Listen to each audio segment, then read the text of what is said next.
Hello दोस्तों, आप सभी लोगों का स्वागत है हमारे लिसन करियर एकेडमी में। आज हम रेलवे के छात्रों के लिए वंदे भारत सीरीज, जिसमें हम सामान्य विज्ञान के बहुविकल्पी क्वेश्चन को देखने वाले हैं। और आज का जो ये हमारा क्लास है, क्लास नंबर 3 होगा। और आज हम सेट नंबर 5वां और 6वें को डिस्कशन करने वाले हैं। और साथ ही साथ ये बताते चले आपको कि RRB LP, railway technician, railway NTPC, railway group D और साथ ही साथ आरपीएफ कांस्टेबल और आरपीएफ एसआई के लिए बहुत ही इंपॉर्टेंट ये सीरीज होने वाला है। तो चलिए आइए क्वेश्चन की तरफ हम बढ़ते हैं।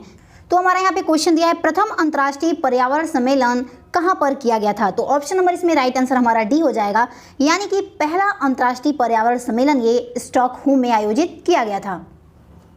नेक्स्ट क्वेश्चन है हमारा, पृथ्वी दिवस कब मनाया जाता है। तो पृथ्वी दिवस हमारा 22 अप्रैल को मनाया जाता है, यानी कि ऑप्शन नंबर 3 इसमें करेक्ट हो जाएगा। नेक्स्ट क्वेश्चन देखते हैं, विश्व ओजोन संरक्षण दिवस किस तिथि को मनाया जाता है। तो इसमें ऑप्शन नंबर हमारा डी करेक्ट हो जाएगा, यानी कि विश्व ओजोन संरक्षण दिवस हम 16 सितंबर को मनाते हैं। ऑप्शन नंबर डी करेक्ट हो जाएगा। नेक्स्ट क्वेश्चन है हमारा, जैविक घटक का कौन सा भाग नहीं है। ध्यान दीजिएगा, इसमें नहीं पूछा है।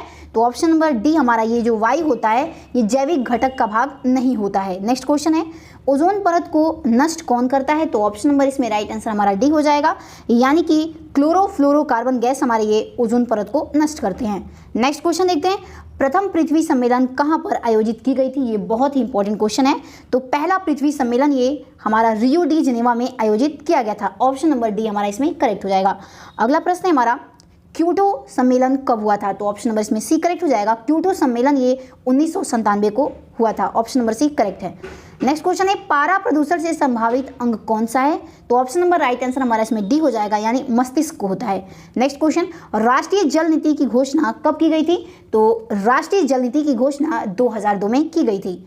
नेक्स्ट क्वेश्चन देखते हैं, ओजोन परत के संरक्षण से संबंधित मॉन्ट्रियल सम्मेलन कब किया गया था। तो ऑप्शन नंबर इसमें राइट आंसर हमारा बी हो जाएगा, यानी कि ओजोन परत के संरक्षण से संबंधित जो मॉन्ट्रियल सम्मेलन था ये 16 सितंबर 1987 को किया गया था। ये बहुत ही इंपॉर्टेंट क्वेश्चन है। अगला प्रश्न है हमारा, राष्ट्रीय वन नीति कब से लागू किया गया है। तो ऑप्शन नंबर राइट इसमें सी हो जाएगा। राष्ट्रीय वन नीति को 1988 में लागू किया गया था। अगला प्रश्न है, परितंत्र शब्द का प्रयोग सर्वप्रथम किसने किया था या फिर किसने द्वारा किया गया था। तो ऑप्शन नंबर इसमें राइट आंसर हमारा ए हो जाएगा, यानी कि एजी टॉन्सले के द्वारा परितंत्र जो शब्द है इसका सर्वप्रथम इन्होंने प्रयोग किया था। अगला प्रश्न है हमारा, भोपाल के यूनियन कार्बाइड फैक्ट्री में मिथाइल आइसोसाइनाइड गैस का रिसाव कब हुआ था। ये भी बहुत इंपॉर्टेंट क्वेश्चन है। तो ऑप्शन नंबर बी करेक्ट हो जाएगा, यानी कि 1984 में हुआ था। नेक्स्ट क्वेश्चन है हमारा, सर्वाधिक अस्थायी परिस्थितिकी कौन है। तो ऑप्शन नंबर राइट आंसर हमारा इसमें सी हो जाएगा, यानी कि महासागर है। क्वेश्चन है हमारा, जैव विविधता दिवस कब मनाई जाती है। तो ऑप्शन नंबर राइट आंसर इसमें ए हो जाएगा। जैव विविधता दिवस हर वर्ष 22 मई को मनाई जाती है। नेक्स्ट क्वेश्चन है, पर्यावरण की कार्यात्मक इकाई क्या है। तो option number right answer D हो जाएगा, यानी कि जो पर्यावरण की कार्यात्मक इकाई होती है वो परितंत्र होते हैं। ऑप्शन नंबर डी करेक्ट है। अगला प्रश्न है हमारा, नदियों में जल प्रदूषण की माप किसके माध्यम से की जाती है। तो नदियों में जल प्रदूषण की जो माप होती है वो ऑक्सीजन की घुली हुई मात्रा के द्वारा किया जाता है। ऑप्शन नंबर बी इसमें करेक्ट हो जाएगा। नेक्स्ट क्वेश्चन है हमारा, विश्व पर्यावरण दिवस कब मनाया जाता है। तो विश्व पर्यावरण दिवस हर वर्ष 5 जून को मनाया जाता है। ऑप्शन नंबर सी इसमें करेक्ट हो जाएगा। नेक्स्ट क्वेश्चन है, क्योटो प्रोटोकॉल कब से प्रभावित हुआ। तो ऑप्शन नंबर इसमें डी करेक्ट हो जाएगा। क्योटो प्रोटोकॉल ये 2005 से प्रभावित हुआ है। ऑप्शन नंबर डी करेक्ट है। अगला प्रश्न है, पृथ्वी का औसत तापमान कितना होता है। तो ऑप्शन नंबर इसमें करेक्ट आंसर हमारा डी है। जो पृथ्वी का औसत तापमान होता है वो 14 डिग्री सेल्सियस होता है। नेक्स्ट क्वेश्चन है, निम्नलिखित में ग्लोबल वार्मिंग को प्रभावित करने वाला मुख्य कारक कौन है। ऑप्शन नंबर इसमें राइट आंसर हमारा सी हो जाएगा, और ये बहुत ही इंपॉर्टेंट क्वेश्चन है।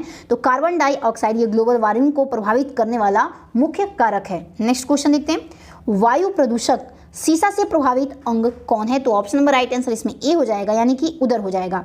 नेक्स्ट क्वेश्चन है, क्योटो सम्मेलन का मुख्य उद्देश्य क्या था। ये भी बहुत इंपॉर्टेंट है। तो ऑप्शन नंबर सी इसमें करेक्ट हो जाएगा। क्योटो सम्मेलन का जो मुख्य उद्देश्य था वो था कार्बन डाइऑक्साइड को कम करना, यानी कि CO2 को कम करना है। नेक्स्ट क्वेश्चन है, परितंत्र में ऊर्जा का मुख्य स्रोत क्या है। तो ऑप्शन नंबर राइट आंसर इसमें डी हो जाएगा। परितंत्र में ऊर्जा का जो मुख्य स्रोत होता है वो सूर्य होता है, यानी कि हमारा ऑप्शन नंबर राइट आंसर इसमें डी हो जाएगा।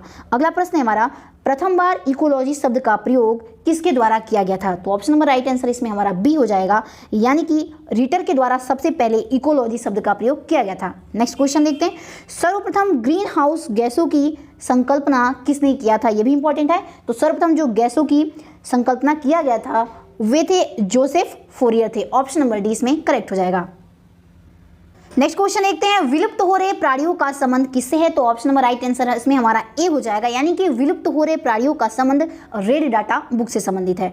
अगला प्रश्न है हमारा, विश्व जल दिवस कब मनाई जाती है? तो विश्व जल दिवस हमारा 22 मार्च को मनाया जाता है, यानी कि ऑप्शन नंबर बी हमारा करेक्ट हो जाएगा।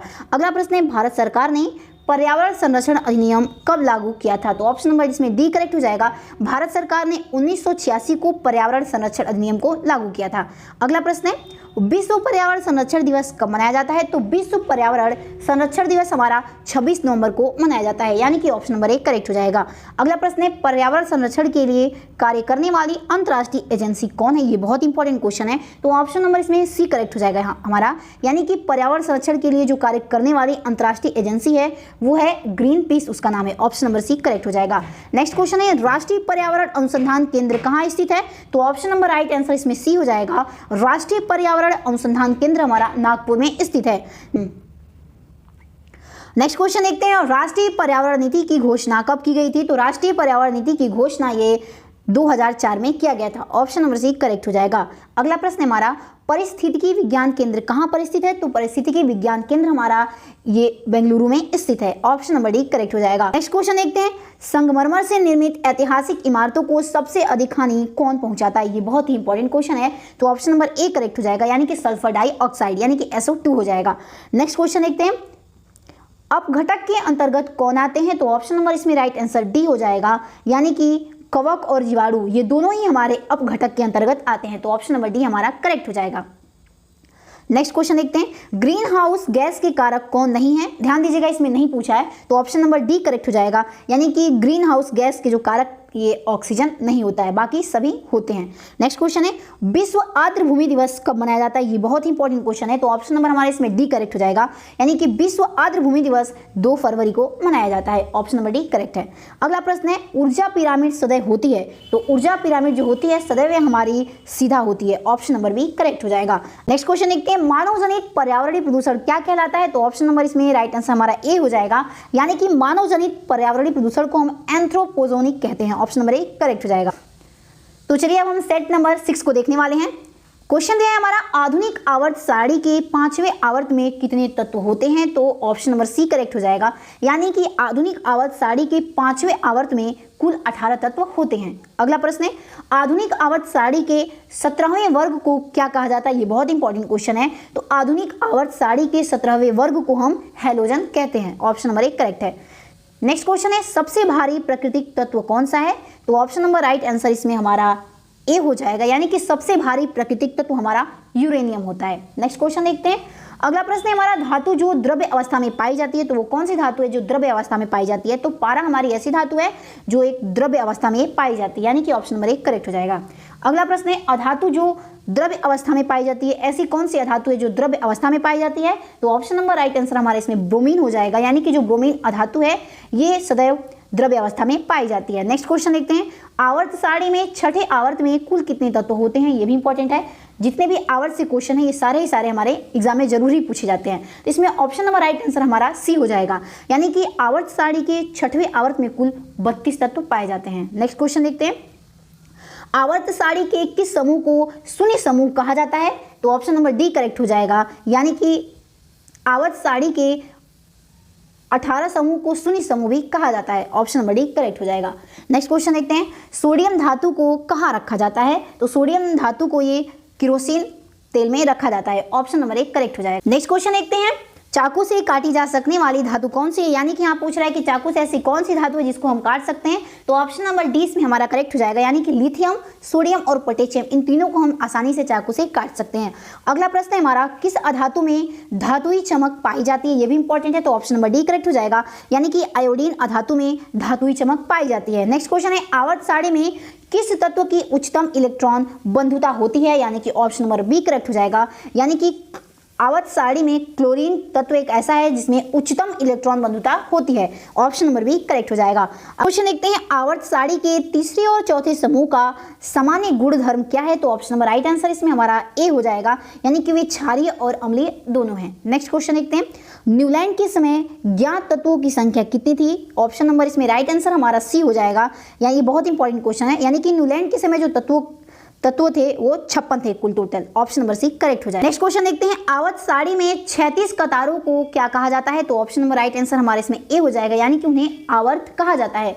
नेक्स्ट क्वेश्चन देखते हैं, आवत साड़ी में ऊर्ध्वाधर कतारों को क्या कहा जाता है? तो ऑप्शन नंबर इसमें ए करेक्ट हो जाएगा, यानी कि उन्हें वर्ग कहा जाता है। नेक्स्ट क्वेश्चन है, मैंडलीव के समय ज्ञात तत्वों की संख्या कितनी थी? तो मैंडलीव के समय जो ज्ञात तत्वों की संख्या थी वो कुल टोटल हमारी 63 थी, यानी कि ऑप्शन नंबर डी इसमें सी करेक्ट हो जाएगा।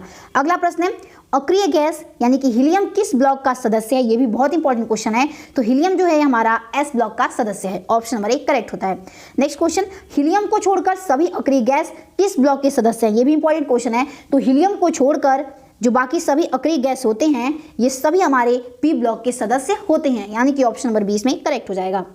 नेक्स्ट क्वेश्चन देखते हैं, आवर्त सारणी के किसी आवर्त में बाएं से दाएं जाने पर परमाणु के आकार में क्या परिवर्तन होता है? तो जो परमाणु के आकार में परिवर्तन होता है वो होता है परमाणु घटता जाता है, यानी कि ऑप्शन नंबर 20 में करेक्ट हो जाएगा। अगला प्रश्न है हमारा, आवर्त सारणी के किसी वर्ग में ऊपर से नीचे आने पर, यानी कि ऊपर से जब हम नीचे आते हैं तो परमाणु के आकार में क्या परिवर्तन होता है? तो परमाणु में जो आकार का परिवर्तन होता है वो परमाणु का आकार बढ़ता जाता है, यानी कि ऑप्शन नंबर 1 करेक्ट हो जाएगा। इसमें हम देखते हैं अक्रिय गैसों की संख्या कितनी है? तो अक्रिय गैसों की संख्या टोटल 6 है, ऑप्शन नंबर डी करेक्ट हो जाएगा।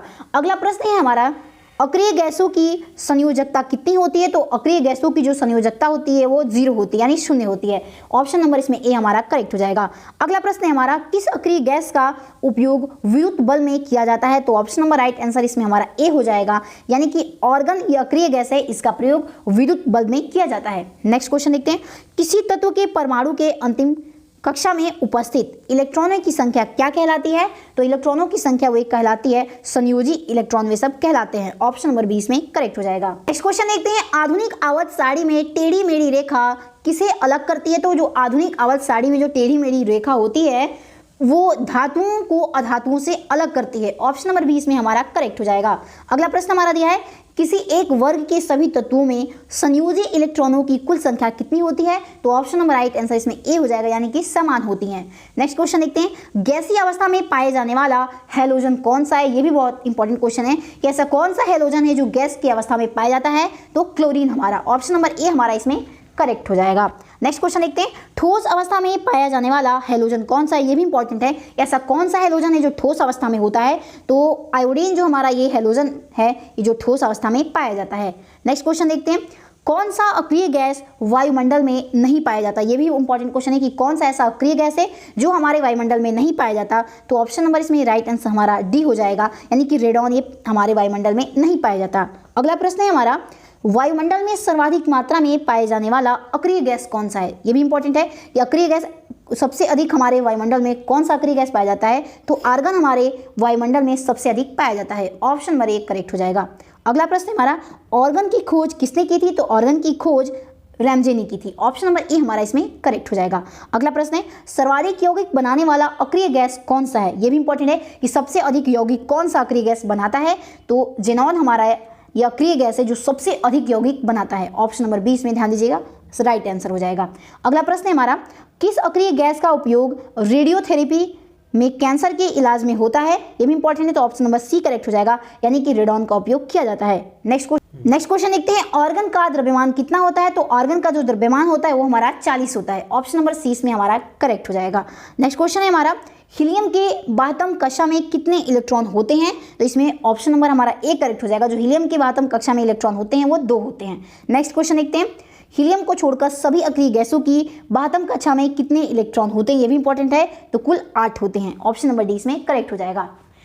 तो चलिए दोस्तों, आज हमने क्लास नंबर 3 में सेट नंबर 5 और सेट नंबर 6 का डिस्कशन किया है। अगर आप हमारे टेलीग्राम से जुड़ना चाहते हैं तो इसका लिंक हमारे डिस्क्रिप्शन बॉक्स में दिया हुआ है, वहां से आप जाकर जुड़ सकते हैं। तो मिलते हैं अपने अगले वीडियो में, तब तक के लिए जय हिंद, जय भारत।